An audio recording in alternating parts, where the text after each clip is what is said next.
Are you wondering about the real estate market in Kensington these days? Well, that's what we're talking about today. So let's dive right in.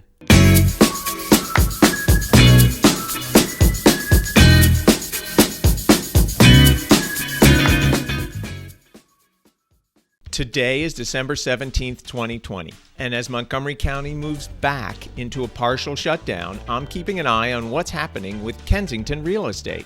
Today, we'll go through an overview of the November numbers for Kensington so you can get a sense of what's been going on in the local real estate market last month. I've also included numbers for November of 2019 to help you get a little perspective about how it compares to a year ago. Total active properties? This year, 17. Last year, 34. That's a decrease of 50%. New pendings, 25 this year, 26 last year. That's a decrease of 3.8%. New listings, 23 and 23, so no change. And expired, withdrawn, canceled, 4 this year, 12 last year. That's a 66% decrease. And finally, total settled properties, 22 this year, 26 last year. That's a decrease of 15%.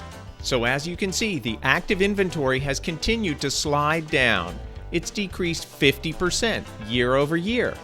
New listings coming on the market were actually even for November year over year. This might signal a slight change, maybe a little easing in the slide of inventory we've been seeing for most of the year.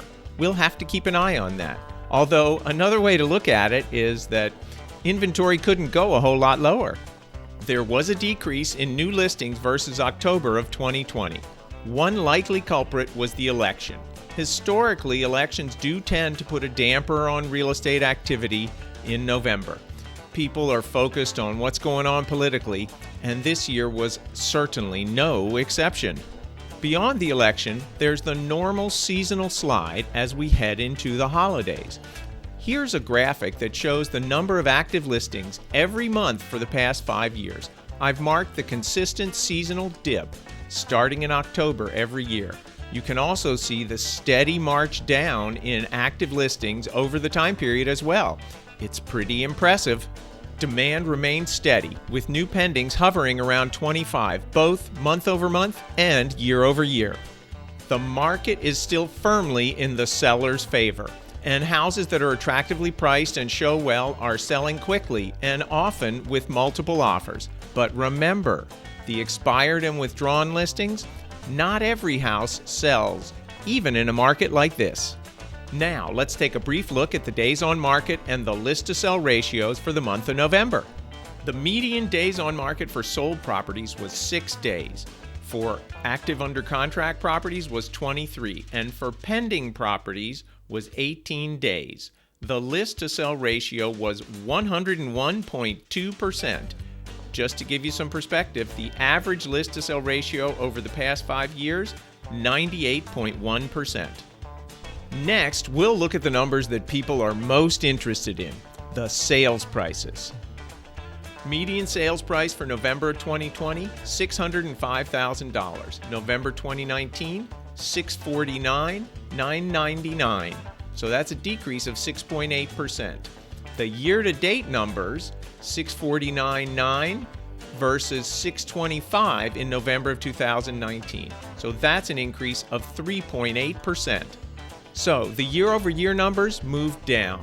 Those could just be changed by a couple of low sales prices. But the year-to-date numbers are a bigger statistical sampling, so they aren't as easily skewed. And the number there is kind of consistent with what we've seen tracking over the past few months. Whenever I talk to people, they always want to know, how's the market? Well, the strong seller's market that we've seen for all of 2020 continues. And the month of November really hasn't shown us a dramatic change. I'll be watching to see how things change, but at less than 1 month's worth of active properties, it's got a long ways to go before the balance tips in the buyer's favor. Of course, things could change. Well, things will change as we move into the new year. We could see a more balanced market or even a buyer's market in the future.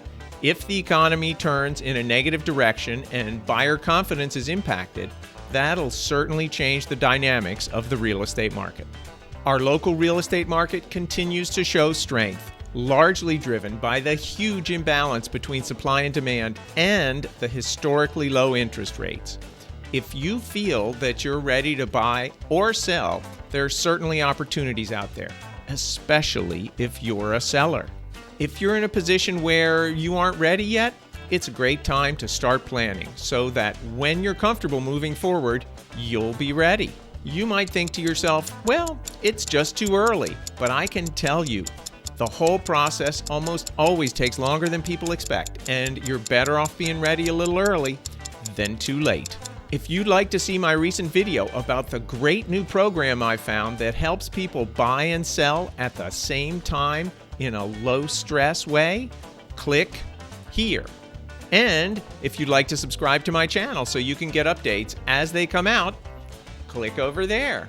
If you have any questions for me, my contact information is below, or you can leave a comment in the remarks. Take care and stay safe.